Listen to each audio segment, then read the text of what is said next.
There are two kinds of people in the world, my friend. Those with a rope around their neck and the people who have the job of doing the cutting. Listen, the neck at the end of the rope is mine. I run the risks. So the next time I want more than half. You may run the risks, my friend, but I do the cutting. We cut down my percentage. Cigar? Liable to interfere with my aim. But if you miss, you had better miss very well. Whoever double-crosses me and leaves me alive, he understands nothing about Tuco. Nothing. Welcome back, Pod People, to a brand new episode of Cinema D'Amore. I'm your host, Justin Morgan. I'm here with Chuck And me. It's K. Jacob of IPA Sessions. Even though I've been on the show multiple times before, I now host another show. But I still answer to Jacob either way, so thanks for having me on, man. I'm really excited about this. I love spaghetti westerns, and I'm so excited that you've given me a whole month that I've been begging you guys for like the last 2-3 years, and now here we are. I'm so happy for this. We have talked about spaghetti westerns before, but today's episode, we're doing the good, the bad, and the ugly, and that's probably one of the biggest, most important spaghetti westerns that there are. It's quintessential, I think is the word, right? Yeah, and we've never talked about it before on this podcast.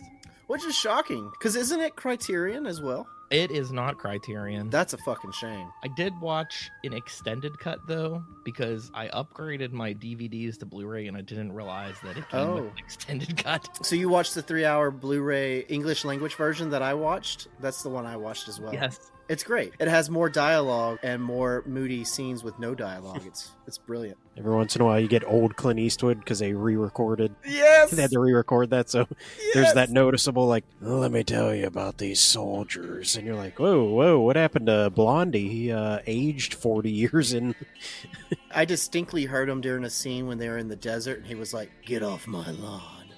They just used clips from other Clint Eastwood movies. Yeah, they didn't even come in to record. They just used clips from all the other movies. They did this in 2012, and now with AI, how they fixed that Beatles song, I think that they could have perfectly de-aged their voices a little bit too. Using AI for things like that, I'm cool with. But using AI to steal my fucking jobs and to write and film my movies, they can go fuck themselves. I mean, there are people that do really good impersonations. It's not the person that did Van Leekleaf. No way. No way. It didn't even sound like him. No. It totally sounded like a different guy. I think it was just whoever the fuck was there that day. No one sounds like him. Van Cleef is too unique. He's hard to pinpoint. Yeah, I do agree with you about AI art. It's a fucking mess. And yeah, everybody uses it. Even current events, they were talking about it with Late Night with the Devil. And apparently they used AI art in it. They did it like 3 years ago or something like that. And they have graphic designers on that movie. So I have no idea what the hell is going on. Using it as a tool, working hand in hand while still giving jobs to human beings is fine. AI as a tool is fine. It's when you're just being lazy and using AI for everything, then you're going to end up with shitty films like back in 2007 where you have the Dragon Wars movie where like the entire movie was CGI and it was god awful. Because that came to the movie theaters. It was not an indie film. It was like Universal or some shit. Like it was a big deal and it was god awful. Yeah, that doesn't sound very good. I mean, there are some things that are written. It was so bad it's forgettable, and I like garbage. It just took all this data from Dragon movies and made the perfect Dragon movie, and you're like, what is this bullshit? Exactly. I have no idea what that is. It wasn't Reign of Fire, I can tell you that much. I was just about to say, it didn't watch every Dragon movie. It missed Reign of Fire. The best. It didn't see Matthew McConaughey. And Christian Bell. Yeah, screaming and going nuts. I had the video game for that movie, and I probably played that way too much. No. I didn't even know there was a video game for it, Chuck. You played both sides. You could be the dragons or the humans. You got to choose. That's how the Jurassic Park game was. It was way more fun. You could be the first or the Velociraptor. It was always obvious that playing the dragons was the much more fun part. Speaking of playing both sides, that's much like our movie. Let's segue back into the movie. What's it about, Justin?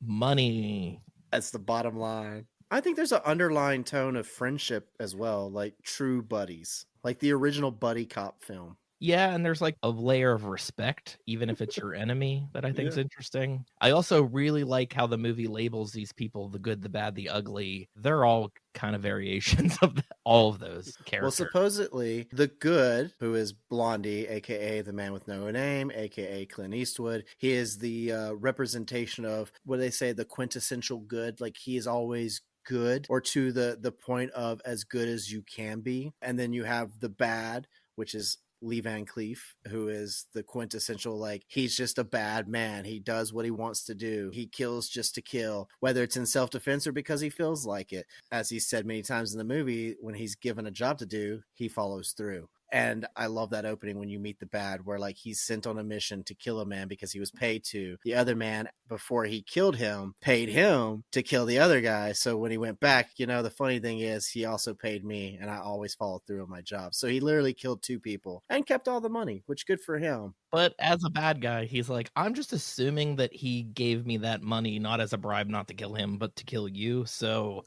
Mm-hmm. I'm he going killed to 'em skew both. that in my. Yeah, I just want to kill you. What's great about The Ugly, it's not an actual representation of looks. It is the middle ground. It's the everyday man, aka Eli Wallach. If I said his name wrong, I apologize. But he represents the mixture of good and bad. He's the ugly. He's the opportunist. As he says, he's the one that takes a lot of the chances. He's the one that's always getting into trouble, trying to laugh his way out of it. He does some shitty things, but ultimately he tries to do the right thing, even though he may go about it very fucking poorly. So I really like that, how like the title itself, when it sets up, is for the characters. And they all do have names. Like I think the bad is called Angel Eyes. The ugly is Tuco, who is great, phenomenal character, slightly racist because I don't believe he's actually a Hispanic No, gentleman. they're all white people. They're all white, yeah. But phenomenal characters. Yeah, all 3 leads are from the United States, even though Sergio Leone mixes up people from all different countries. He loves it. I was reading about with Sergio Leone, and I actually think I saw like this YouTube clip talking about some of his films. What's great is we call this the quintessential spaghetti western because like there are others that started. In '64, the first Leone film was A Fistful of Dollars, which is actually my favorite. And then he did For a Few Dollars More. And then we have in '66 this one, The Good, the Bad, and the Ugly. This is where he got it all honed in together to like everything he'd been working on and creating with this world of spaghetti western. Once this film came out, that's where the term really started coming around and people really started enjoying this. And this was supposed to be a satire of American westerns. You always try and show the good guy that's, ultimately always does right. Even the good guy in this movie, like Justin stated, he's not that good. He's like going around pretending to be a bounty hunter, but he's working with the guy that he's turning in for bounties. They're ripping off people. They're ripping off towns. They're taking He's a pretty money. awful person besides the point where he gives a person a coat. I mean, they get involved in the Civil War and like they literally play both sides. Like at one half of the film, they're fighting in the South with the Confederates. And then in the other half, they get over to the Union side and they're fighting in the Union. It's like they're literally playing everybody. There's a lot of really great social commentary going on in there. What are these guys doing? It's like they're American. They're just like, fuck it. We're just out for ourselves. Whatever benefits us the most. They're opportunists. And it's great. Yeah, when he's with the Union too. You want to join us? Where are you from? Illinois, which I don't even believe that he's from Illinois. I just feel that it's just... What's great is they had him in that first half with the Confederate side. They were just trying, like Tuco had messed up and about damn near killed his friend. And so he just needed help. So they dressed up as Confederate soldiers to get into their military to get medical treatment. And then just kind of played along. Then when they go to the Union side, they meet up with Angel Eyes. They meet Tuco's brother and all this. And then he's like, oh yeah, we want to enlist. Like they're more adamant. They're like, I like these guys. Fundamentally, I kind of lean more towards the North here. So it was really weird just how they're just like, what is going on? What are you guys doing? Do you think that Leone thought less of the Union side? Because Angel Eyes can join up with them very easily and get a job as a sergeant. I don't know if he's on or off again. Well, that was Angel Eyes' excuse, was to be able to kill indiscriminately by being on that side. No, Leone with the North and the South, it wasn't about good versus evil. It wasn't about North and South. With Leone, it was war is bad. Doesn't matter who you fight for. It all sucks. It's all terrible. You had the scenes in the Confederate camp where it was just like the shit that they were going through and doing. You had the scenes in the Union camp, especially with Angel Eyes, where like they're torturing Tuco and they make the they make the Confederate prisoners of war play music and stuff over the sounds of the beating and the abuse. And it's like they realize like, oh, we're being used to cover up this atrocity that's happening. So like it just showcases that like there is no good, there is no right side. They're both just horrible, and there shouldn't be war. I'm not saying right or wrong. I'm talking about an intelligence level, because when Angel Eyes knows that this guy that he's looking for, Bill Carson, is in the Confederacy, he joins the Union and he works at a prison camp in hopes that he's going to run into this person. I mean, I don't know how much time passes. I'm sure a lot of time is passing from the beginning to the end of this movie. Well, it was about an hour and 40 minutes before we saw Angel Eyes again. Because it's a 3-hour movie. It could have been months, but he's not just working there. He's basically in charge because the captain has gangrene or something, and everyone listens to Angel Eyes. To be fair, who's to say that he wasn't already a part of the Union infantry at the beginning of this film? That's a question I asked too. Maybe he's already associated. Because that's kind of what they imply. Because they really do kind of imply like he was with them all along. He was just out, on shore leave at the time. But we're jumping ahead here. Like we're getting way towards the middle of the movie, but the beginning is very simple. Angel Eyes is a corrupt guy. He goes around. He's not really a bounty hunter so much as he's more like a mercenary. But you have Clint Eastwood playing the bounty hunter to turn in Tuco, and Tuco is in on it.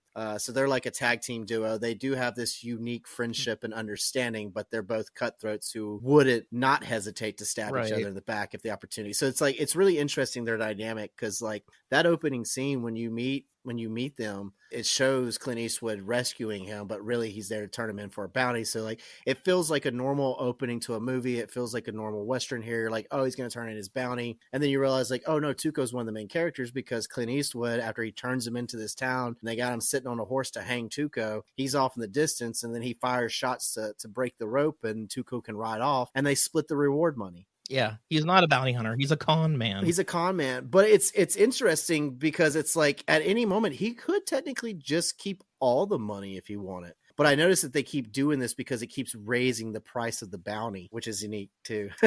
He does say something, I can't remember if it's 3,000 or 4,000, but he tells Tuco, I don't think you're going to get more than $3,000. I just don't think that you're ever going to be worth that much. Yeah, it was, they were arguing about 3,000, and then at the end, he ended up being worth 4,000. And then they stopped altogether, like the scam with the bounty hunting stuff, like turning him in. That just kind of falls to the wayside, and all of a sudden, Tuco's like, yeah, I heard a story about a rumor of $200,000 in gold hidden in a cemetery somewhere. And like that becomes the point of the main plot of the story, and that's 45 minutes to an hour in. So now the movie pivots, and we're not watching what we were watching. It's something completely different now. We're gonna go into a war movie. Angel Eyes, the bad. Very early on, we find out that there is this cash box full of money. Very quickly after he does his jobs, that's what he's after. And then our other two protagonists, they don't even know about this money until, like you said, more than halfway through the movie. I mean, money is important to them, though, because the whole thing is about conning these small towns and taking them for whatever they can get. It is great. Plus, on top of all of it, I think what really solidifies this Western and really gives it the spaghetti touch is, and I apologize if I butcher his name, but I think it's Ennio Morricone, the score. I say Ennio Morricone. Ennio. I think it's Ennio. Corny, I apologize. I'm not good with my Italian, but man, that is I have that as my ringtone. Like, I've been on other shows podcasting before. People have probably heard my ringtone go off. That is it. That's the quintessential spaghetti. Like, you hear that and it's like, oh, I'm watching a Western. Like, you know what you're in for. Like, that defined the sound. And again, it was the third time that Sergio Leone had made this film, and he had brought along Ennio to do the score for it. And each movie, his score just gets better and better and better. And honestly, by the fourth movie, which we're not talking about, but it's Charles Bronson and Once Upon a Time in the West, you have the famous harmonic man with the harmonica. Yeah, that's really good. It's so good. And that's like a 7-minute score because they spend the first 3 minutes of him just playing a harmonica, and then he brings in the music. It's so cool. You're talking about in this movie with the prison camp, Mm-hmm. when the prisoners have to play that music. It's this beautiful Morricone score. They're way better at playing this music than those people would have been. I've never seen two rednecks with a fiddle and a jug play a fucking orchestra, but it was awesome to see. It made me proud. Emmett Otter, Yeah, I think so. they could really play with a jug. Yeah.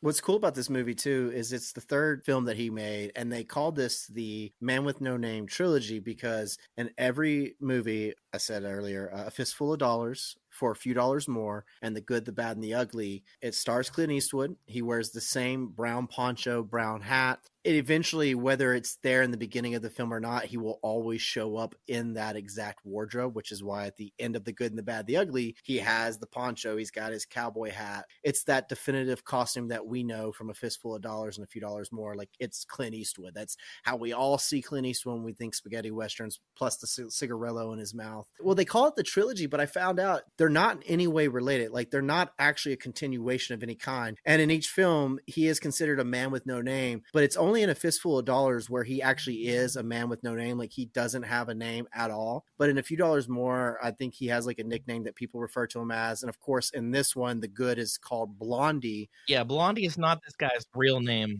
No, it's not. It's like his nickname from Tuco because of his hair. So he calls him Blondie. He's still technically the man with no name. So it's a loose trilogy, but it is considered the man with no name trilogy. But each movie is completely different. They're not the same characters. Even with the titles being very similar in the first two, A Fistful of Dollars and A Few Dollars More, even though their titles are similar and you would think, oh, this is a direct sequel, it's not. They're not in any way related. It's just a story about a cowboy with no name that shows up to town and shit goes down. I would still watch them in order because I feel like you kind of see the progression there. Like you said, Jacob, it doesn't really matter what order you watch it in. Yeah, you can watch them in order to see the progression of how Leone really grows as a director. And also, fun fact, he never writes a script. It's all in his head. He presents it to the guys on the day of, and he's like, this is what we're doing. So, like, there's not an actual script that he writes for his films. He just kind of goes, this is what I'm filming, and this is what you're doing.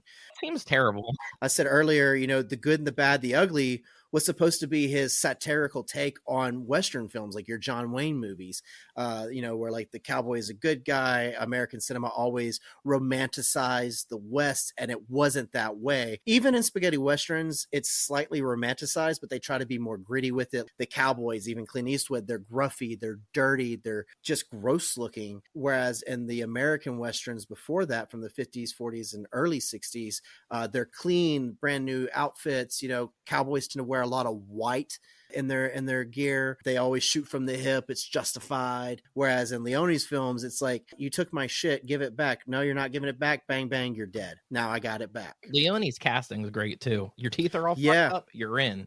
You have no legs, you're shorty, you're in. He specifically would choose the background actors. He would actually look at them because he wanted their faces. And that's why, well, yeah, you'll notice a lot of times there's scenes, like, again, going back to the Civil War stuff, there's scenes like when the musicians are playing and it's showing the men around the camp listening to the music, while also you kind of hear, kind of hidden by the music, Tuco being tortured. You're seeing all these different faces and their reactions, because like Sergio Leone really wanted to look at the faces of people to show, like, this is real. This guy right here, he's not handsome, he's dirt covered, he's smeared, he's got a little blood on the side. It's real. He really wanted to capture real. That's why, like, even the women in the background, he will show, yeah, their hair's done up, they're wearing their dresses, but their dresses got dust on the well, not in this one, but in other westerns he's made. There was a few in the beginning. There's one, there's like one speaking role. Yeah. But there are characters, like, he shows them all dirty and gritty. When they smile, their teeth are yellow. Like, he intentionally dirties up their teeth too. Like, he really tries to capture, like, in the 1800s there wasn't toothbrush and mouthwash. Like, this is what it would look like. He's like, I don't know why you got John Wayne's pearly whites on the screen. We specifically see Tuco brushing his teeth. And it's great. And that's why Tuco has a nice set of teeth. And it also fits Tuco's character because let's face it, that's a great character. He might not taken too good care of his teeth. He has like a silver tooth, so yeah. Well, and there are moments too, specifically in The Good, the Bad, and the Ugly, where there are scenes that if you are a fan of Western movies and you watch, for example, Magnificent Seven, you understand certain things that are going to play out. You know, it's formulaic. You know what the scene is setting, and he plays with it. So like he'll set up scenes where you're like, okay, I know what's going to happen here, and then he goes, nah, and flips the script. Just like the scene where he's in the tub and Tuco's in the tub trying to take a bath. The guy's in there threatening him, and you're like, oh, they're gonna get Tuco. Tuco's gonna have to surrender, and it's like, no, he just shoots the man from the tub because he wears his gun on a necklace. It's great. It's like you said, Jacob, though. The whole movie thrives on misdirection, and the very first opening scene is all about misdirection. It appears that there's this face-off between these three guys in the middle of this desolate-looking town, and as the shootout seems like it's about to progress, they bust into this building, and they're actually trying to get Tuco. They're all on the same side, so that's the type of movie you're getting right off the bat. Exactly. We talked about the synopsis of this film. All three of them really kind of teaming up after about 2 hours of a 3-hour movie to go after a treasure. That's kind of the best way to put this in synopsis form, right? I don't even really know if they're a team. They always kind of have their own back. I said team by that up. Point. They sort of team up. There's never any trust ever. No. But there is the scene before Angel tortures Tuco. There's that whole scene where Tuco and Angel, it's revealed that they have history together. Mm-hmm. That's another thing I was saying Sergio Leone liked to do is he felt that in American Westerns, the actors, the cowboys, they always talk too much. He felt John Wayne talked too much. In his movies, he wanted to deliver as much information as possible with as little words. So he would set up all these great sequences and scenes where it was all visual. And then you would only have to say one or two things, and that's the premise. You understand what's going on. There's your the background information that you need. Well, I mean, you do get the reveal in the prison camp. He's like, Tuco, you're not Bill Carson. But earlier when he's looking for Bill Carson, Tuco's about to hang, and that woman's like, I'm so glad he's going to hang. And Angel Eyes says, I don't really think that it's going to happen. He knows that guy so well. He knows the scam, and he's in, yeah. He doesn't care about it, but he's no way that guy is going to hang today. No way. In my excitement, I forgot to mention too, another reason why this is like the quintessential spaghetti Western is this is when he had, for the previous two movies, Sergio Leone had really honed in on the whole, like, I'm going to do extreme close-ups of their face, zoom in on their eyes, show close-ups of their guns and their belt, do about a 2-minute quiet, like literally hear crickets chirping, wind blowing, of watching three men just staring at each other for this awesome gunfight payoff that's over in a blink, because it's just bang, bang, done, and we move on. But it's so epic. Like, he builds up this tension with these wide shots. It's hard to describe. It's a wide shot close-up of people's faces. Hey, you described it all. It is totally a formula for tension. And I think what makes it so great is you do get the close-ups where we're kind of experiencing what the character's experiencing. And then you get those point of view shots where they're literally looking at somebody that's a mile away. You get a lot of perspective shots in this. I think that's kind of what makes it so great, is that a lot of these American Westerns, they feel like stage plays where the camera is almost always a medium shot, if not like extremely wide. And this, they love to just fuck around with you. There's so many scenes where the person will just like come out of nowhere. There's no establishing shots at all. I'm pretty sure that's how Blondie's introduced. He starts talking off camera. It's off camera. The back of his head. What is it? It's the line that the banditos, they capture Tuco and they go, hey, you got a handsome face, a $2,000 face. And you hear off camera, yeah, but you're not the one that's going to cash in on it. And all of a sudden he just walks into frame, and it's not even on his face. It's literally his back walking into the front. Like, he's walking in front of our camera. We're watching this. Yeah, it's like, oh, that's it.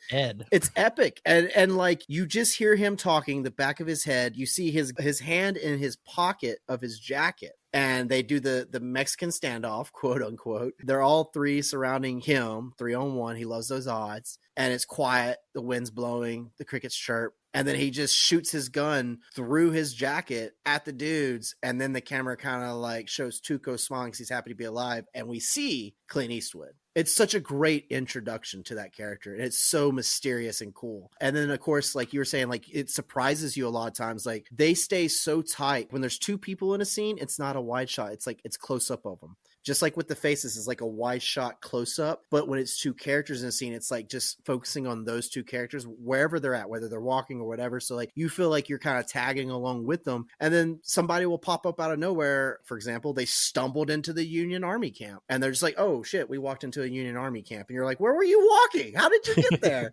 It just happened. There's the scene where Clint Eastwood was laying on the ground talking to Van Cleef. You know, they're just chatting, and out of nowhere, he just fucking shoots a guy in the woods behind Van Cleef, and he tells him, he goes, "Yeah, you might want to tell your men to be careful where they step, or they might catch a bullet."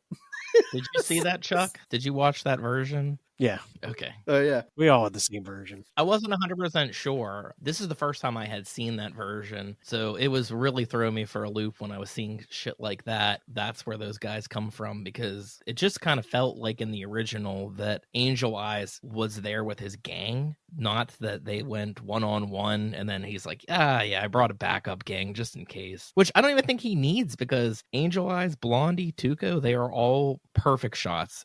They are all excellent. Yeah. They're all quick at the draw. Dead That's why I think shots. the end of it is so great, is because they all are actually, like you said, dead shots. They're all excellent at it. They never fucking miss. Even Tuco, which seems like to be the messiest of all of them and doesn't seem to have his shit together because he's like a drunk, like a belligerent. Mm-hmm. He still has perfect shot, which we see when he steals his gun. He makes the perfect firearm for himself, and he's perfect at shooting everything, and he harasses a firearm salesman. He's great comedic relief. I just like when he's in that shop and he knocks all the revolvers and everything on the floor, and the shop owner's like, well, you didn't have to fucking do that. Like, it's such a good moment. It's so good. Something I have to point out to the nerd in me that loves my Western cinema, especially spaghetti Westerns. I have an appreciation for the actual history of the West and how wild it was. In our American cinema and the John Wayne movies, you know, the gun's always on the hip, you know, they slide their hand down, they pull it out. We don't even know if cowboys really did twirl. That's like a movie magic thing just to make it look cinematically good, which is why They you'll didn't notice have their guns on their Sergio hip. Leone in his films, he never has them play around and like do like cool gun tricks. They literally just unholster, quick draw, and put it back. The only cool trick that he does is it's a quick draw, bam, bam, back in the holster. Like they don't even keep it in their hand. Clint Eastwood doesn't always do like a twist and blow on it. None of that shit. It's just boom, boom, boom, back in my holster. When this gun comes out, something dies and it goes back in. Just, it's a weapon. And what's cool is Angel Eyes, when you first meet him, when he shoots the guy in the kitchen, and then the other man comes down the stairs and he fires at him, you see him, he puts his holster into his hip. It's crossed. He puts it in there where the gun's turned a certain way, so like it's easy access. Like cinematically it doesn't look good, but historically it's accurate how they wore their holsters, because that would be practical for someone in that time period. Like if you're reaching with this hand, you want to be able to grab at an angle, or if you're reaching from this hand, you grab at That an is angle. all Hollywood. They never wore their guns on their hips like that. They always wore their holsters on their chests. No, cross holsters. I'm talking about the cross holsters, how they had them turned. Like their guns are never, the handles aren't turned where it's like by your side. Sometimes the handles are literally facing like in front of you. Like they're facing that way, not this way. It's hard to describe in audio form, but Yeah, that was probably terrible in audio form. That is going to have to be a clip that you make if you can. It's not this way, it's that way. It's If it was this way. it would be that way, and that way, and this way. I'll show some images. And Tuco's necklace is a thing. That's a thing. That's a real thing. There's a guy on Twitter that does comparisons for Westerns and Yeah. how accurate they are. And the two biggest things are the hats are never accurate. Yeah. They're way cooler looking in Westerns. They never look like that at the time. Mhm. And then the guns, they never had holsters on their hips. It was always up high on their chest. It doesn't look cool. I saw things where they were making fun of Django Unchained, where Tarantino's in it and he has the hat that has the plastic tie Yeah. in his hat. That doesn't exist. The sunglasses that Django wears, sunglasses existed, but they weren't worn like sunglasses. They were worn like if you had a medical condition, like you had glaucoma or something, that's when they would give you sunglasses. So this definitely looks cooler. I've always appreciated with spaghetti westerns the grit that you're talking about. The grit makes the fucking movie, where you see these soldiers, they're just covered in dirt because they don't get a chance to shower. They've been sweating to death. They march across the deserts and shit like that. I absolutely love that aspect of it. And I do like that Leone, if his characters are bad or racist, it's not something heroic. It's always like maybe a more complex person. That person's kind of a scumbag. And John Wayne took way too long to try to become somebody that was like not just this heroic cowboy of mythology, where Right. he's just, fuck it, I'll kill as many Indians as I can. You're like, and that's what everybody looked up to at the time. They're like, yeah, exactly, kill those Indians. I'm like, I what the really fuck? appreciate that in spaghetti westerns, the visuals and the use of native or Mexican characters, even though racistly played by white Italian men or white American actors with bronze makeup, the character portrayals are at least better because they're not shown as savages or like villains. A lot of times in these spaghetti westerns, which we're going to see when we get into our Sartana movies, is like they help fight along the Mexican revolutionaries. With the Native Americans, what they do in these films is they're usually helping them out. They're showing them in a more harmonious way where they're kind of peaceful and like, yeah, they're badasses. They will fuck shit up if they need to, but they're not trying to start shit, if that makes sense. Like they're not just coming down the prairie shooting a wagon train. Like they're like, no, this guy fucked with our village and now we're going to fuck him up. They're like, oh yeah, that's legit. Right. That's cool. Westerns have gotten Granted, still played by white dudes in offensive makeup, but character-wise, they're better slightly than they were in the American Western cinemas.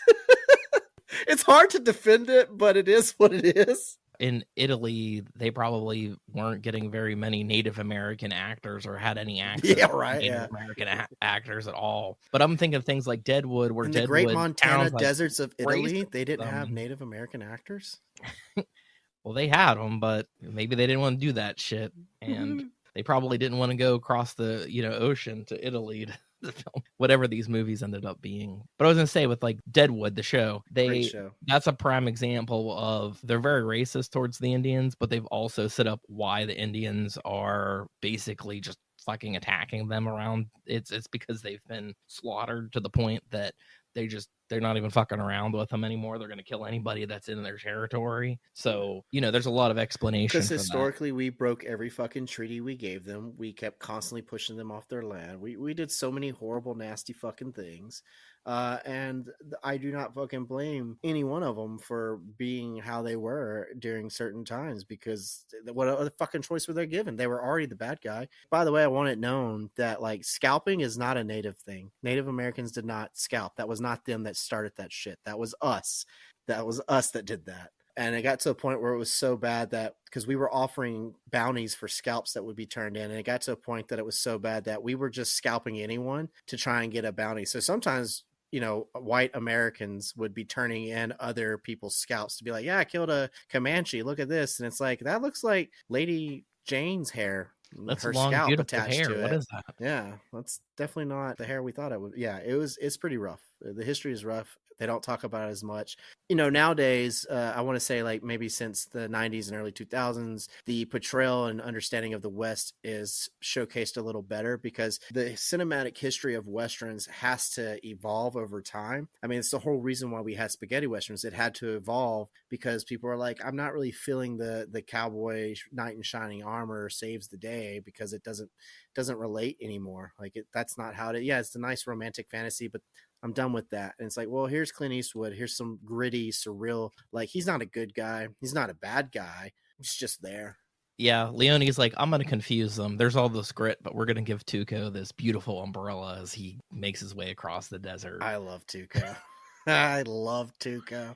I like all of his lines. I like his character. I like how he is. I mean, he feels that Clint Eastwood tried to betray him, and so he literally drags him across the desert, damn near kills him, and then all of a sudden he realizes like, oh, this is actually a friend of mine. Like, I only have one friend. He tries very No, he hard, just as doesn't. hard as No, he doesn't. to It's not save his him, friend. It's a just guy as that much has as information. he tries to save him just as much as he did to try and kill him. And yeah, you can say it's because Blondie had information he hadn't gotten out of him It's yet, 100% but deep that. down, those tears were real, and he wanted to save his friend, his brother. Okay, I starved it's Chuck to death in the desert, and then Chuck has information for $200,000, and I'm just like, no, I we're gotta save- buddies. I We're gotta good. save We're him. good I'm like, friends, don't right? tell me you're my only friend, Chuck. It's a great scene. Their friendship is beautiful. It's an understanding. You know, they know each other so well that as long as the other has information on money, the other will keep the other alive. It's a simple understanding. It's a beautiful friendship. It's harmony. It's harmony. I don't know about that. You're being way nicer about it than I'm I just think being it is. silly. I really am. I mean, they're all cutthroats. They're all assholes. They are. Blondie's like, you run the risks, but I do the cutting. So it's Yeah. like he's just taking advantage of Tuco as Yeah. much as he can too. Yeah.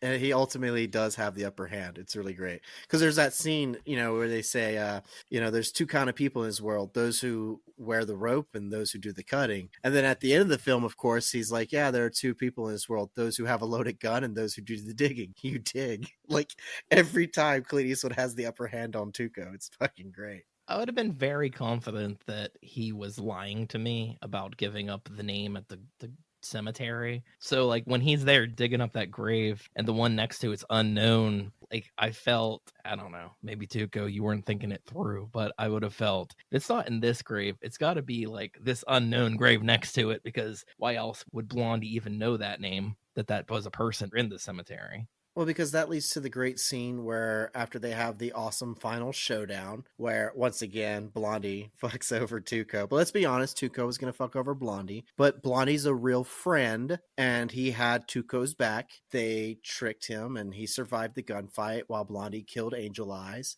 They take him to dig the coins out. He gives him his share. He gives him his fair share, and then makes him tie his hands behind his back and hang himself as he rides off into the sunset. But he turns around, and Blondie shoots the rope at a distance and frees Tuco because he knows not to double cross Tuco. They have a friendship. They have an understanding. And he got his share. Tuco got his share. I mean, he did double cross Tuco, but he didn't take advantage of Tuco. No, He's like, listen, Tuco, you're a total piece of shit, and I know how you are, but I'm trying to be as fair about this as I can without being murdered. So I'll give you some gold. Good luck. Good luck. And, you know, the scene comes together beautifully. It's a wonderful ending. I just like how, like, nobody in this film, like you said earlier, is really good. They're all just terrible pieces of shit across the board. I mean, like, it's so in your face with, like, these are despicable people that, like, they literally get into the middle of the Civil War and fight both sides, and it shows you despicable people on both sides of the Civil War. Like, it's great. Like, just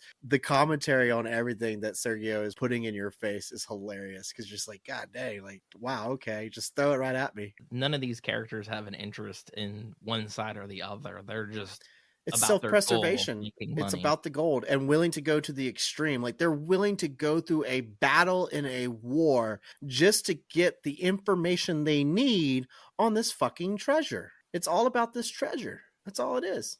Wouldn't you be the same if you're after this treasure? I like when they blow up that bridge. They're like, if we blow up this bridge, they're gonna fucking move the war somewhere else, and then we'll be able to make it to the cemetery that we need to get to. No, they blew up the bridge because it was strategically a great idea in the moment of the battle. That also was convenient for them to be able to get to the cemetery without the hassle of a fucking war going on. I mean, they literally say it. They're They like, if you blow it single-handedly up. detoured the fucking war. I do love that. They single-handedly detoured the war and was like, all right, now you guys take that shit back over there. I do like Eastwood smoking in that scene where he's like, whoa, shit, we're right by dynamite. Like, it's such a good moment. We could have been blown to smithereens. Oh, at the any best point. the best scene with Clint Eastwood smoking is after they get to the, I think it's like the cemetery churchyard or whatever. He finds the poor dead soldier, and he goes out, and Tuco's running away because Tuco's trying to take off ahead of him, and he just takes his time and aims a cannon at Tuco and lights it and fires a cannonball at Tuco. Like, that's looking out for your friend, making sure that, you know, you've got your friend's back. I'm not going to kill you, but you're not going to run away, buddy. Like, they are a good partnership. I took it more as like, He missed. yeah, exactly. Like, He missed. I was stopping you one way or another. He's like, you know, like Tuco, if there was a line, he would have been like, thanks for not blowing me up. Blondie would have been like, I wasn't trying not to blow you up. I don't know how to fucking work this cannon. Right. I wasn't figuring it out. I just lit it and let it go to town. So Chuck, I've been rambling on. I know I'm a guest and I appreciate you guys bringing me on, but like, what do you have to say about all this? Like, I feel like I just keep talking and talking, and I really want to hear from you, your perspective, because I don't know exactly how you feel about Westerns, other than the fact that you apparently like Keoma. Keoma's the only Western I've ever seen. you did see Back to the Future Part 3. That's true. It's my second favorite Western. But you It's got a Keoma and sweet Back to the Future handlebar 3. mustache to be in a Western. And I know from previous shows that you have also been in a Western with Justin. But what is Once. your feeling on this Western particularly? What do you feel? Do you think they have a beautiful partnership, friendship, or do you think that they are just cutthroats who are looking out for each other, for themselves? They're secretly buddies. See, that's what I thought. They like each other. They get the this I think the best scene. We get more of Tuco than we do of Angel Eyes or Blondie in terms of any type of background and family. He's the only one that we get any type of motivation on, because we meet his brother when he's at the monastery, and the brother's like blaming him for why their family broke up and their mother died, and the father lived alone because their son grew up and turned into a criminal. But he says he only did that because the brother went into the missionary, and so he had to do something to survive. That's a good point. Yeah, well, he said there's only two things: you can either become a priest or a gangster. Yeah. And then they argued over who had it easier or harder. Well, and that scene's great too, because they have this brotherly falling out again. You can tell there's tension between them, that they're clearly both opposite ends of the line, and they get into a tuss and then they leave. And as they're leaving, Tuco's talking to Blondie and he's like, yeah, it's my brother. He's a good man. Did I ever tell you my brother's awesome? He's a funny guy. I like my brother. And it's like, you just fucking got into a fist fight with him, and you're talking about how much you love and admire him. Tuco is the shit. He is so wild. I love it. Like, it doesn't matter what happened. Like, he just denies everything and just keeps optimistically moving. He has words of wisdom too. I did like when he was in the tub and he says, when you want to shoot, don't talk. Yeah, it's That's fucking a great. philosopher right there. Mm-hmm. Is this your favorite Leone movie, Chuck? I know that Jacob's is a Fistful of Dollars, you said. Of the trilogy of Fistful of Dollars, but my favorite Leone film is actually Once Upon a Time in the West. I was about to say Once Upon a Time in the West, I think is his best. Is the better film. It's the fourth. It came after this. I kind of go both ways with how I feel. I bet you do. I go both ways with how I feel. Yeah, The Good, the Bad, the Ugly is probably, it's the first one that I saw of the two. And I think it's everyone's first, by the way. I think everyone is introduced to this genre with that movie. That's how I got introduced to the genre. It's a good way to be introduced to it, because I think if this was everyone's first Western, I think that there'd be a lot more people into Westerns than if their first Western was Stagecoach. But Stagecoach is also pretty good, so maybe that's not a great example. Well, But what's great is Sergio was still in his 20s when he made this. I think his first film he did at like 22. I think Fistful of Dollars was at 22. He had no real experience other than he had worked. So in Italy, they had started doing the sand and sword films like Ben-Hur. Actually, I think he was either a camera operator or an assistant of some sort on Ben-Hur. So like he got his knowledge and his experience from just being on these American cinematic sets, and then being like, all right, I'll just apply this to our cinema. And it was great. And it has its own take, its own twist. Yeah. He's in his 30s by the time he's doing that. Actually, a lot of these people look pretty rough for being young guys.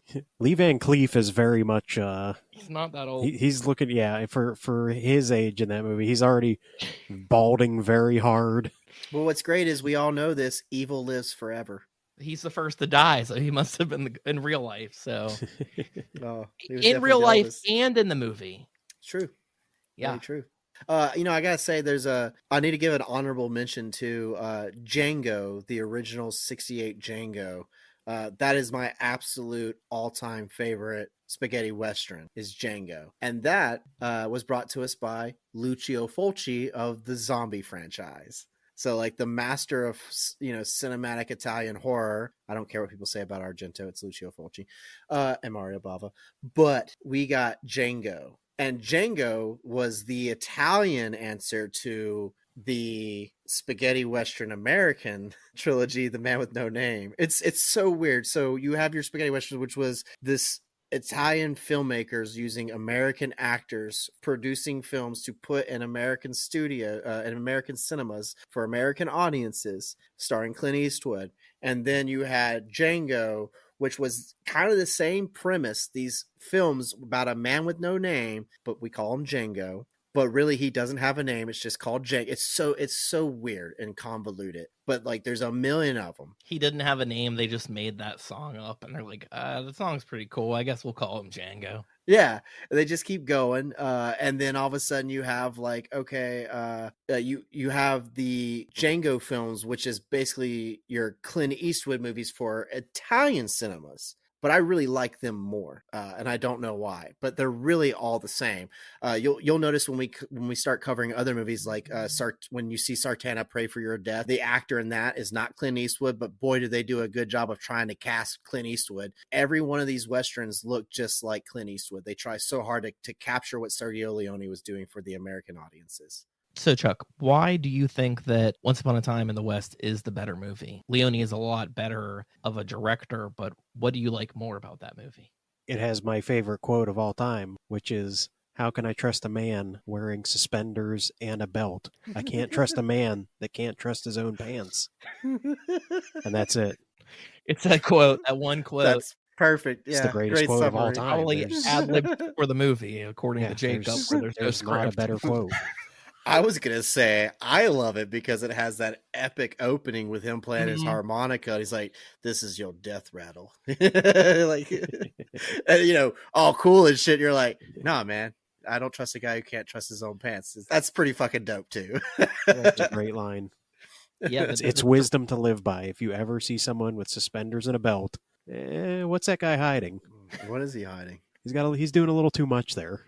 I love that movie too. And I honestly think if you watched this movie or that movie, you would feel completely different about Western. And not all the American Westerns are bad. I think you get a lot of that campy, there's one set that you see in every fucking movie. No one talks like people. And I think that's what's nice about this. Like, even though these characters in this movie are a little bit too cool, there's people not as cool as these people. Even Tuco has some great moments. Any other Western, they really have to over explain things, and I like that Leone is just throwing people in the middle of this story, and he just visually shows you what's going on. He does, and not everything is told through dialogue, and when things are told through dialogue, like I said, the line about Blondie saying he's from Illinois, I don't believe that Blondie's from Illinois when he says that. Yeah, I just think that it's just him thinking, I gotta pick somewhere up north. Yeah, playing the con. Yeah.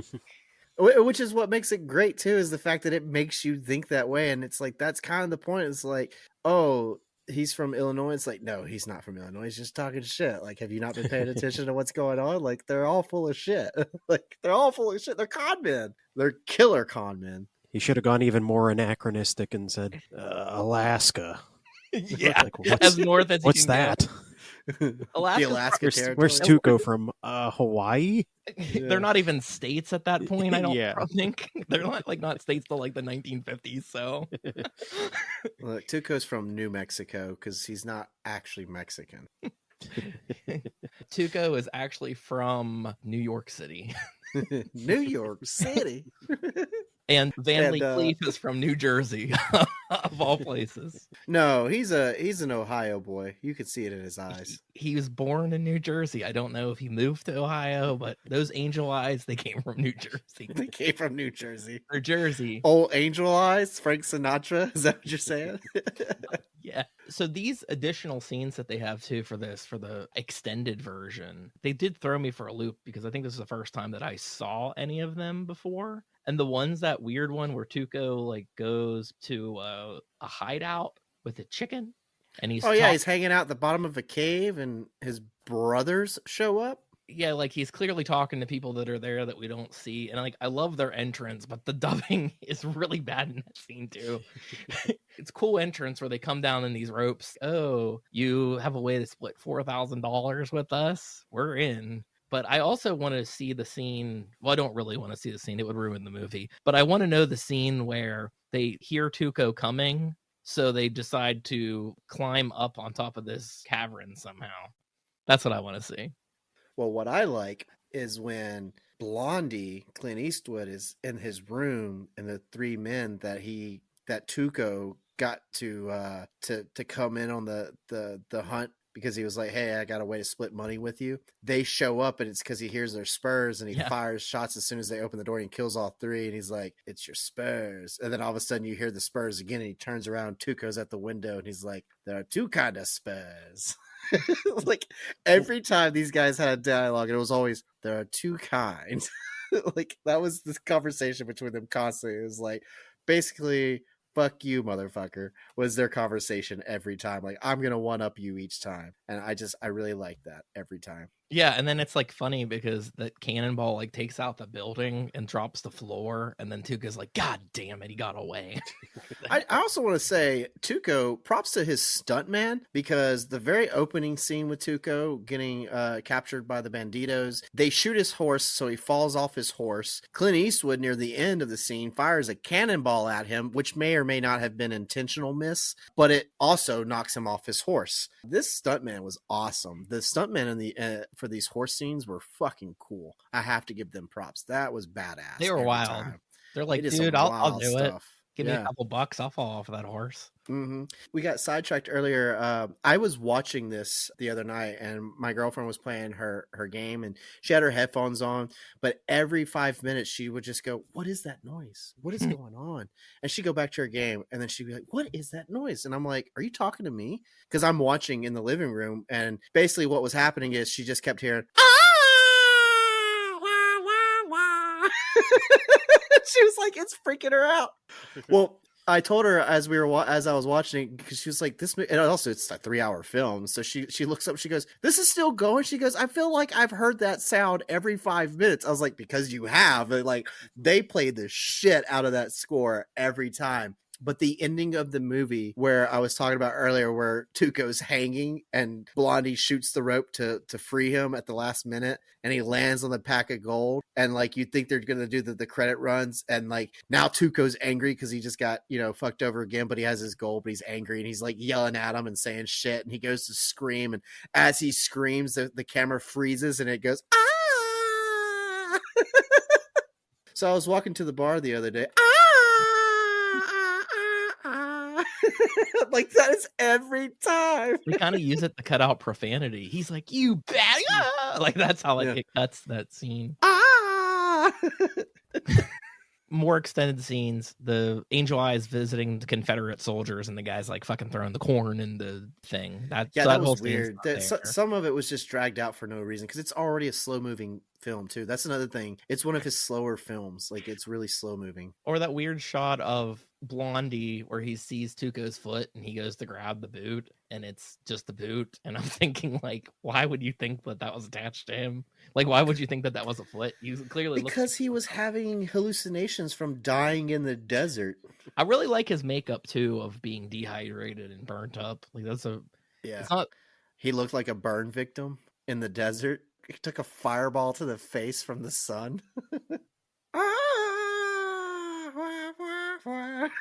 Yeah, we talked about the scene where Blondie and Angel Eyes are sleeping together. Yeah. They are sleeping together, and he wakes up and he shoots that guy that just like randomly out there in the Gotta tell your men to watch their step around the water or they're gonna get a bullet. It's like, what? Like, you just shot that guy. It'd be really funny if that guy was not with him. He's like, I don't know who that guy was. You just well, it feels like he may not have been, because he was like, all right, guys, come on out. And then like 6 other dudes show up and he's like, 1, 2, 3, 4, 5, 6. Why are you so happy? Because I got 6 bullets. It's like, what? Well, then you'll be out. He's like, I can always get 3 more. The math is off. The captain that has to get, I wouldn't say stitched up, where they give him more alcohol and stuff, like that's like pretty much it. I do like the scenes with the captains from both the South and the North sides. Those felt kind of pivotal to the story, but there were a lot of scenes where it's like, all right, you're just spending way too much time in this camp. I don't think it's really necessary. Let's get on with it. The battle sequences were awesome. They looked really great, especially at the end for the bridge where they're, doing the whole bridge thing and there's smoke in the air and the blue and the gray are clashing together and like they literally blend where you can't tell one from the other. Like there was obviously some commentary there he was making about like it doesn't matter what side of the war, it's just horrible in general. Like war is bad. Yeah, he makes that statement pretty fucking clear, I would say, too. But yeah, I do. I love the explosion. There's some things in this movie, too, that are just funny to me. Like when they have the gurney with the dynamite to go underneath the bridge. Just like they're like, excuse me. Like, I mean, they're not really saying excuse me, but like, yeah, pardon me. Like, pardon me. We're trying to After get they presumably beat the guy up and roll him off of the gurney. Yeah, that's a great moment. That's a really good moment.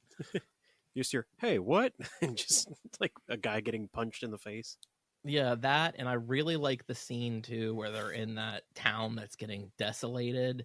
Angel Eyes has all his guys, and that's a great. Blondie's with him, but that wall explodes with a cannonball, and then Tuco just like happened to be right behind that wall, like laughing maniacally. I'm like, what the fuck? What is this shot that he's just like? Because it's Tuco, and Tuco is always fucking surviving. He's a cockroach. He survives everything. It's wild. But that shootout is great too. It's like the only kind of classic Western shootout that we have where this is like really funny too, where it's the OK Corral shootout. Yeah, like when they're walking through the town and those two guys are sneaking up on them, but they don't have like a sixth sense that they're being followed. Literally a cannonball goes off between them and like knocks these people down to the ground, and they're like, oh shit, there's people there. We almost got killed. We're so lucky for that cannonball. It does have some really good humorous moments too. Shooting the guy off the roof and everything. We'd have to shoot one guy off a roof or it's not a Western, right? Mm-hmm. And they do it well. And that's all a play again on the American cinema. Like that's all Sergio's satire of like, this is something that you see in American cinema, but then at the last second he flips it on its head and it gives you something refreshing. We're like, oh, okay, so it's not going to play out this way. It's going to play out the other way. That's cool. Didn't see that coming. And I like the whole setup with Bill Carson. He's got one eye. So we're like waiting for this guy, this Confederate soldier with one eye for how long? Should have given you a lot more one-eyed people. Like you just looking everywhere and it's just eye patches on everybody. Well, there was the guy with the eye patch and Tuco started wearing it, but like that was Bill Carson. But they didn't even know that was Bill Carson until later when Angel Eyes was like talking about who he was. Like he's like, you're not Bill Carson. Well, they knew it was Bill Carson, but they didn't know that Angel was looking for Bill Carson. Yeah, they didn't really know anything that had to do with Bill Carson. They just got really lucky with Bill Carson being alive and saying, hey, I'll tell you where a lot of fucking gold is if you'll give me some water. And Tuco shoots him instead. I love that shot where they think that they are Confederate soldiers, but they're just Union soldiers covered in dust. That's actually like a really clever, smart. Oh shit, they dusted off and they're wearing blue. But yeah, I do like when that was good. They're calling names and Angel Eyes is listening and they're like, Bill Carson, and it's Tuco. This motherfucker, he knows all about Bill Carson. Yep. He's like, I gotta share this fucking bounty now. And we're gonna have to torture him. And that's also another great moment too. Poke his eyes out, and yet he still has two eyes. Yeah, that's like another great moment too, where Wallace is like the big right hand man, and Tuco's moment of basically throwing themselves off the train and violently beating his head on a rock. Probably that was the most violent scene in the whole movie, really. And I love that too when he kills him. He goes, "You're too loud." And then that's a great moment too where he cuts the handcuffs with the railroad on the railroad. I think that's very brave because it seems like they actually used a real train, and I'm sure it probably was already broken when he was laying there, but I'm like, with my real luck, body too, just rolled that under. Oh yeah, that was really Wallace that was underneath that train. They just filmed the murder in the middle of this film. The handcuff that's already cut that's just laying over the track. What if it got stuck in the wheel and like yanked derailed the whole train? Not even like derailed the train, but just like yanked him under the train or just like drug him along or something terrible like that. Yeah, but I do like going back just before that, after he's already tortured Tuco and says that Tuco's alive, and he's talking to Blondie, and Blondie's like, "You gonna torture me?" And he's like, "I wouldn't get any answers from you. You're not a loser like Tuco. You're not gonna speak like Tuco would."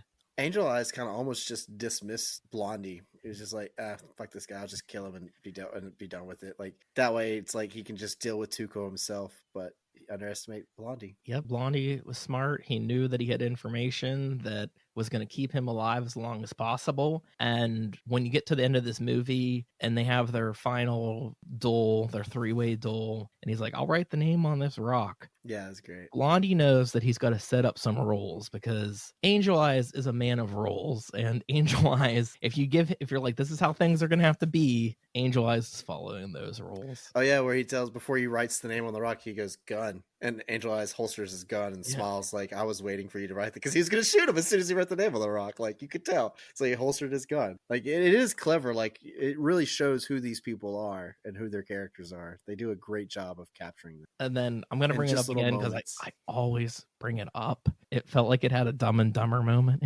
in it, which is when they took his bullets from him. It reminds me of the scene from Dumb and Dumber where he's like, what if I got shot in the face? That was a risk we were willing to take. That's what it makes me think of when they had the shootout that Angel Eyes went straight for Blondie. It's like, what if you shot Tuco first? That was a risk I was willing to take. Yeah. They have a great friendship. I don't know how clear we can make this statement. I don't consider they have the friendship like, of the really century. Good friends. They're really great buds. They know each other so well. Like they literally know each other. Like you can say like, yeah, because they each have a reason to need the other alive, but they really do know each other so well. Like it shows in that movie, like throughout the entire thing. Like these motherfuckers know each other because they're constantly just fucking each other over, but like playing it smart at the same time. They do know each other really well, but I don't think it's necessarily because they're friends. I get the vibe that they're just like hyper aware of their situations and what's going on around them. Although I do really like when they're doing the cons and Blondie shooting Tuco off the noose. The first one, he's like hidden on a rock. But the second time or third time, whenever you see Angel Eyes there, he's just like chilling in the public on a horse. Like aiming his gun. He's not hiding it at all. Maybe it's not perfect. There's also a great scene of what I was saying, like they're best friends, because there's a little bit of jealousy there, because after Blondie leaves Tuco catches up with Blondie when he's running another scam, doing the same thing with another guy called Shorty. Yeah. Tuco basically forces him to not save Shorty, so Shorty ends up actually hanging and dying. Yeah. And you just hear Blondie go, sorry, Shorty. Yeah. And it's like, because Tuco was jealous. He can only have one friend. And he's not the Shorty that Angel Eyes was calling Shorty with no legs. No, it's not. It's just another Shorty with legs. There's a Shorty with no legs and a Shorty with legs. They're running out of character names. Mm-hmm. Their friendship knows no bounds. It's a great buddy drama. It does meander a little bit because I think it's 3 hours long.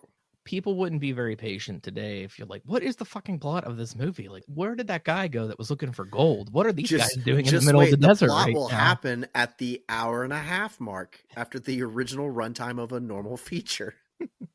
That's where the plot will happen. Was there character development? Not really. Not by that point. The character fully develops in the final 3-way showdown in the last 10 minutes of the movie.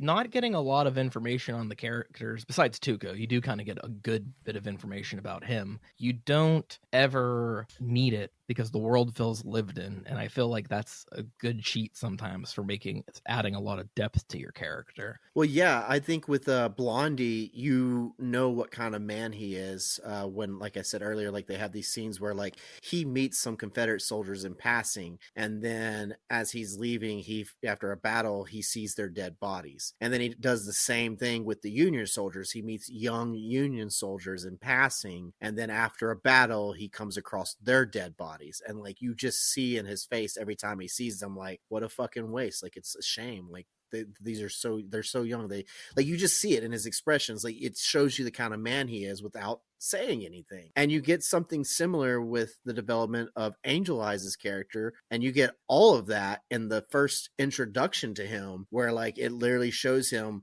on a contract killing one man because he was contracted to, killing another because it was self-defense, leaving the place, going back to the guy who got the original contract, then killing him because the guy that he had a contract on also offered him money to kill the other guy. So like it shows exactly who he is. Like you said, he follows these set of rules and he's like, hey, sorry, I have to follow through. Like that's who I am. I follow through on this.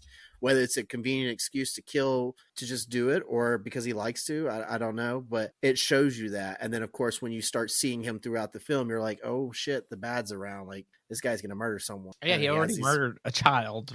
I mean, the child did try to kill him, but... Well, to be fair, the child came down the stairs with a gun, but didn't even point at him before he was shot dead. I mean, and how cool is that? He, like, his introduction, he just starts feeding himself. This guy, eating this guy's dinner. Mm-hmm. Or lunch. I don't know what time of day it is. It's great. Feels like it's in the middle of the day. There's some slop. It was good. Yeah. How would you sell this movie to somebody who says, I don't like Westerns, but they never really watched the Western? It's not a Western. It's a war movie. Oh, okay. What if... Nice. That is a smart move because technically, yes. They're not cowboys. They're soldiers. They are.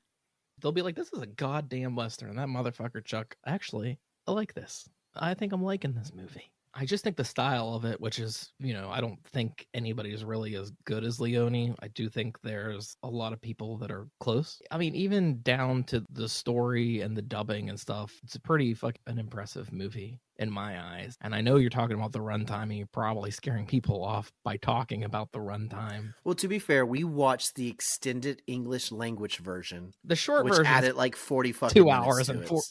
Yeah, it added like an extra 40 minutes to it, which was unnecessary. But if you're a fan of the original, I do recommend watching this version. If you're a fan of spaghetti westerns, I recommend watching this version. I recommend you taking apart 3 hours of your time to sit down and enjoy with a nice beer or liquor or whatever your vice. Whiskey, and better enjoy. be whiskey.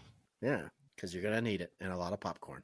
I would say this is essential watching. This is something that everybody should see. It's weird though, because I saw that IMDb did its like top 20 most liked movies, and this one's up there, and it seems to be one of the ones where most people haven't seen it. The younger people haven't seen it. It's not the most obscure things, like it's the Shawshank Redemption and Fight Club and Seven and the Godfathers. Well, not Godfather 3, that's not there.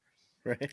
But this is on there, and I want to say it's the only Western that I think is there. It is probably like the biggest dad movie out there, but I don't know. My dad wasn't into Westerns. He wasn't really in the movies at all. My dad was more of a John Wayne guy, but he knows the Clint Eastwood films. He likes them too. And you know what you said too about not a lot of people watching it. Yeah, a lot of people may not have actually seen this movie, but they damn sure know about it. They know the music when they hear it. They know Clint Eastwood. They know the scenes. They're like, oh, that's from this movie. Like when they do finally sit down and watch it, they'll realize how many films have taken from this. Not just Western movies, but like action films, dramas, battle movies, like war movies. They've all pulled from this film. And like you said, Sergio Leone is the best at this, and he created this style, and this is the third installment of what he was setting out to do, and it really kind of finally toned what is spaghetti western. But at the same time, there are way other ones that I enjoy a lot more, but I have my own personal reasons for liking them. But I can totally say, yes, Sergio Leone is the best when it comes to this genre, when it comes to this style, because he created it. Everyone else just kind of copied and pasted it, but gave it a little bit of their own tweak to it. I can't wait for us to cover the Sartana films. I'm really looking forward to Get Mean, which I'm happy to show you guys, because it's like Grindhouse meets spaghetti western. It's so fun and out there and wild. And if you like the end of this movie, check out Alexander Payne's Election. The ending is 100% the good, the bad, and the ugly. Oh, that's funny. That up. I mean, that's 100% what that ending is. That's funny. Yeah, it's comedy, and I think a lot of people, if you're into things like No Country for Old Men, it has a lot of the same kind of build-up tension that this movie does. And it was extremely inspired by this. In fact, Quentin Tarantino claims this, because I know you're a Tarantino fan, Justin. He claims that this is actually one of his absolute favorite films of all time. There is a ton of nods to this, not just in Django, obviously, but there is a ton of nods to this in his All other of his movies. movies. I believe Reservoir Dogs, the whole Mexican standoff scene in Reservoir Dogs was inspired from this movie. Robert Rodriguez has stated that the Once Upon a Time in Mexico is his version of The Good, the Bad, and the Ugly. I'm just messing with you. Yeah, Like he stole the title. No, Robert Rodriguez has stated that Once Upon a Time in Mexico is his like Good, the Bad, and the Ugly to his trilogy, to his mariachi trilogy. That title, Reservoir Dogs, Pulp Fiction, they're all westerns. They're shot exactly like this movie. Yeah. People, we were talking about The Clint wide Eastwood's close-up. introduction. Yeah, Clint Eastwood's talking off screen. You're looking at the back of his head. Yep. And Marcellus Wallace is the exact same thing. So you never see what's in the golden briefcase other than the shiny light, which doesn't really exist, but everyone claims that they see light reflecting.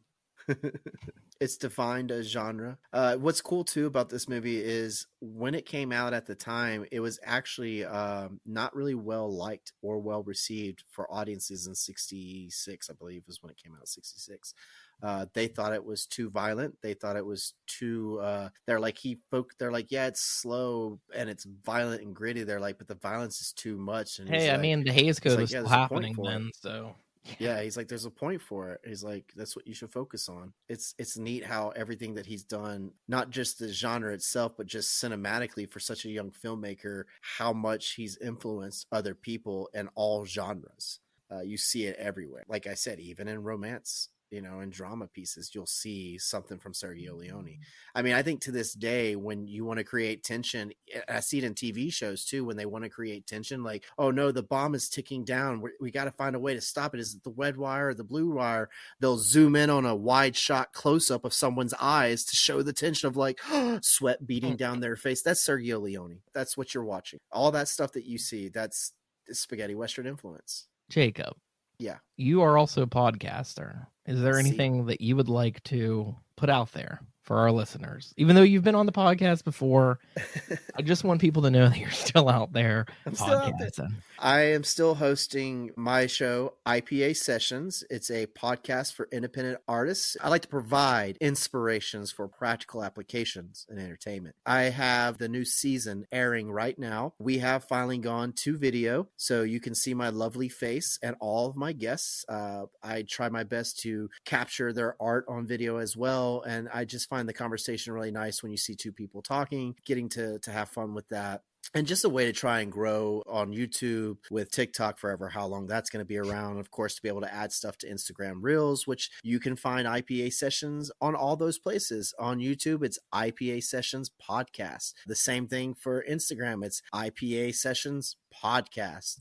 IPA Sessions Podcast on all social media platforms. That's the best way to find me. Tune in. It's a bi-weekly show, but I interview other guests. We've had Justin on and Chuck on to talk about the podcasting world, how they go about doing what they do, why they do it, and how they do it. Like I said, I want to inspire other artists out there, people who are like, hey, I want to write music, but I'm not really sure. Well, here's an artist that's independent, that is writing music, and this is how they do it. You can listen and take some notes and have at least more direction to jump into, to be like, well, now I feel like I can do this and I can go about it. It's all trial and error in the independent world. So that's what I like to do, is just give a platform to independent artists out there that are just busting their ass every day, trying to put their artwork out there and just show their creativity. Especially if you're tired of reboots and remakes everywhere and you want something refreshing and you're looking for new artists, come on over to IPA. I've had comic book artists on. I've had indie deathmatch wrestlers on. I've had wrestling promoters. I've had stunt women on that talk about the world of stunts. It's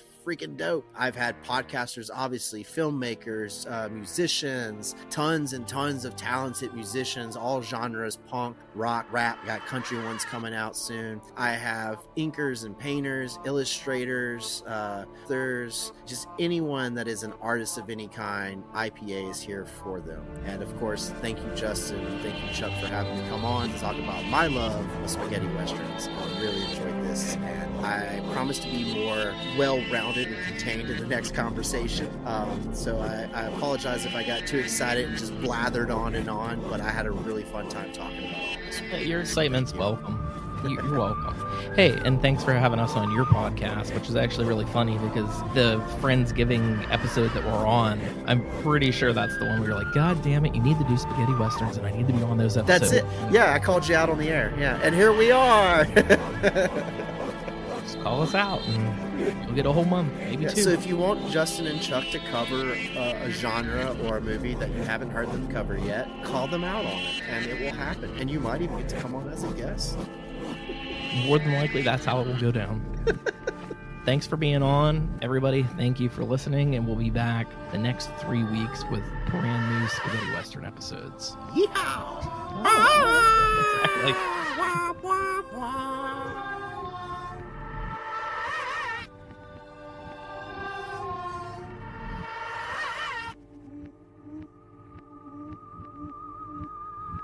We're Cinema D'Amore. Follow us on Facebook and Twitter to stay up to date with news and information on upcoming episodes. Find us on Apple Podcasts, Google Podcasts, Podbean, Spotify, Amazon Music, Audible, Pandora, Alexa, or iHeartRadio. It would be greatly appreciated if you subscribe to our podcast on your platform of choice. We also appreciate feedback, so rate us, review us, and let us know what you think.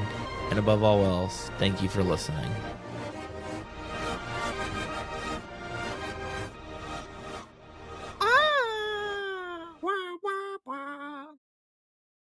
Do you want me to stop this, by the way? Yeah, you can stop it. Okay.